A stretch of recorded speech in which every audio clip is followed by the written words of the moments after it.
Bismillahirrahmanirrahim. Welcome everybody. And let us start a topic that is the relation between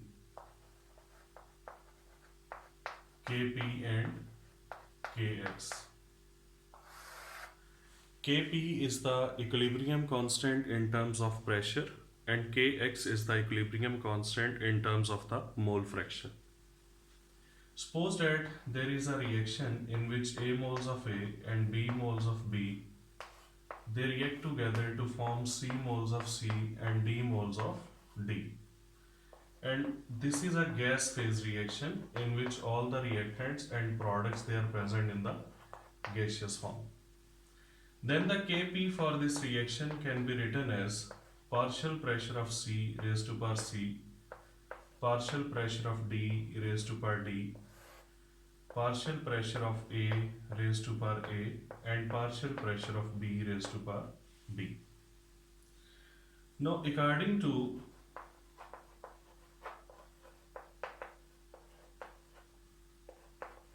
Dalton's law, we have already studied that according to the Dalton's law, partial pressure of any component is equal to mole fraction of that component multiplied by the total pressure. So, for the given reaction, now for this reaction we can write down that partial pressure of A will be equal to XA multiplied by total pressure, which is simply shown with the symbol P. Similarly, partial pressure of B is equal to mole fraction of B into total pressure. Partial pressure of C is equal to mole fraction of C into total pressure, and partial pressure of D is equal to mole fraction of D into total pressure. So these are the values of their respective partial pressure. Now let us put these values into this formula of the Kp. Then Kp will be equal to partial pressure of, in place of partial pressure of C, we will write down its value. That will be mole fraction of C into P raised to power C into mole fraction of D into P raised to power D divided by mole fraction of A, the value of the PA, that is mole fraction of A into total pressure raised to power A, and similarly mole fraction of B into total pressure raised to power B. Now total pressure will be a common between these, so Kp will be equal to mole fraction of C raised to power C into mole fraction of D raised to power D, mole fraction of A raised to power A, and mole fraction of B raised to power B multiplied by pressure. Now this one will be the power C plus D, and in the denominator the power will be A plus B. So it can be written as C plus D minus A plus B. Now this mole fraction of C raised to power C, D raised to power D, A raised to power A, and B raised to power B, that will be equal to the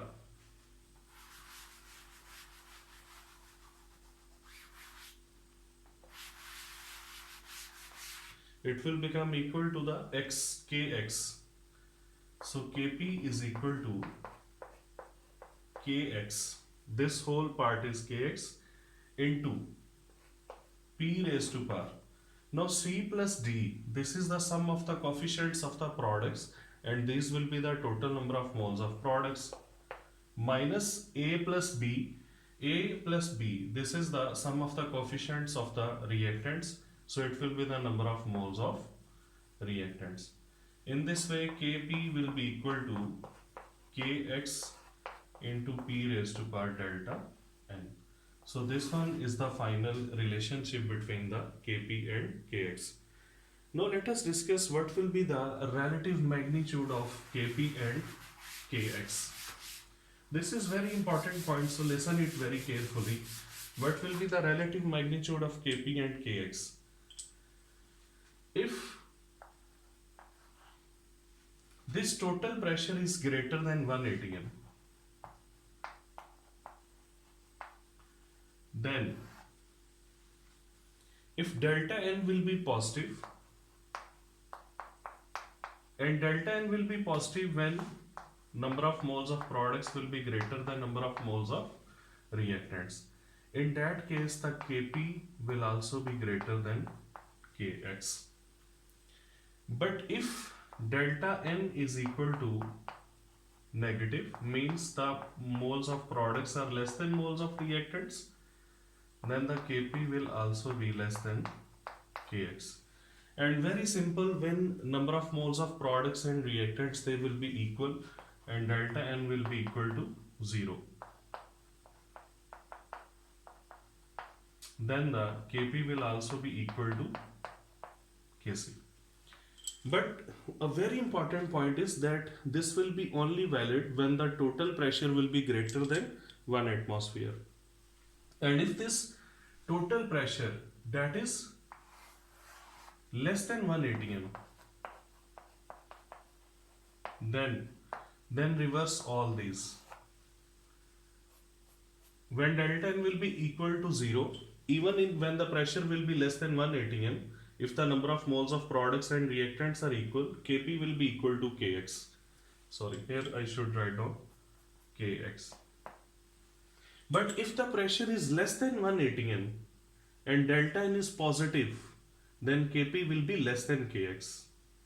And if the pressure is less than 1 atm and delta n is negative, then the Kp will be greater than Kx. Mean these two results will become opposite when the pressure will be less than 1 atm. So in this case, these two will be inverted. Mean the relation of the Kp and Kx, that will be inverted.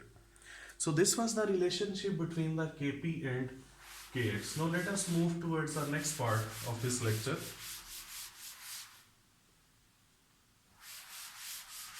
which is the relationship between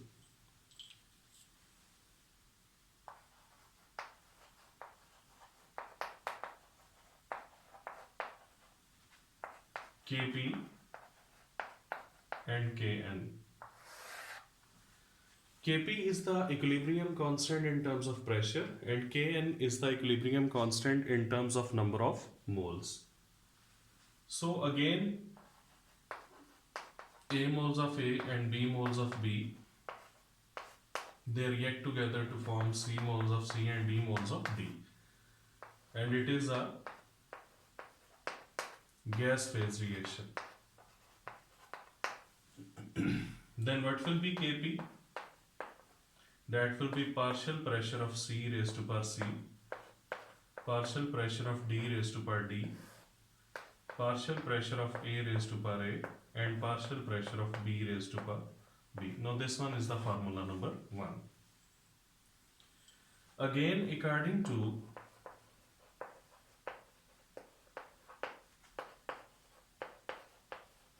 Dalton's law, we have studied that partial pressure of any component is equal to mole fraction of that component into total pressure. And you know, mole fraction is equal to number of moles of a component divided by total number of moles. So this formula can be written as P is equal to N divided by total number of moles multiplied by total pressure. Now for a given reaction, the total number of moles of the reaction mixer and total pressure of the reaction mixer, they remain same for all components. So the total number of moles in the reaction mixer and total pressure exerted by the reaction mixer, that remains same. In that case, what will be the partial pressure of C? That will be number of moles of C divided by total number of moles multiplied by total pressure according to this formula. Partial pressure of D will be equal to number of moles of D divided by total moles into total pressure. Similarly, partial pressure of A will be equal to number of moles of A divided by total moles into total pressure. And the partial pressure of B will be number of moles of B divided by N into total pressure. So these are the values of the partial pressure of C, D, A and B. So let us put all these values into this formula number 1. So I am going to put all these values into this first formula. Now the Kp will be equal to, in place of partial pressure of C, we will place this value Nc over N into P raised to power C. Partial pressure of D is equal to Nd divided by N into P raised to power D, divided by partial pressure of A is equal to Na over N into P raised to power A, and partial pressure of B is Nb over N into P raised to power B. Now let us solve this formula.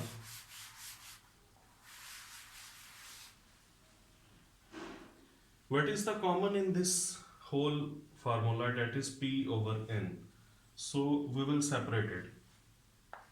And Kp will be equal to Nc raised to power C into Nd raised to power D divided by Na raised to power A into Nb raised to power B. And what is the common? That is P over N, and its power will be C plus D minus A plus B. This one is C and D. When two quantities are multiplying, their power is added. Similarly, when two quantities are multiplying, A and B will be added. But when the side of A plus B will be changed, it will be with the negative sign. So it will be minus A plus B. Now this whole, it is equal to the Kn. So Kp is equal to Kn into P over N raised to power. Again C plus D, that is equal to number of moles of products, minus A plus B, that is equal to number of moles of reactants. And hence Kp is equal to Kn P over N raised to power delta N. So this one is the relationship between the Kp and Kn. And listen very carefully, when number of moles of products, they are equal to number of moles of reactants, and delta N is equal to 0. In that particular case, Kp is equal to Kc is equal to Kx is equal to Kn.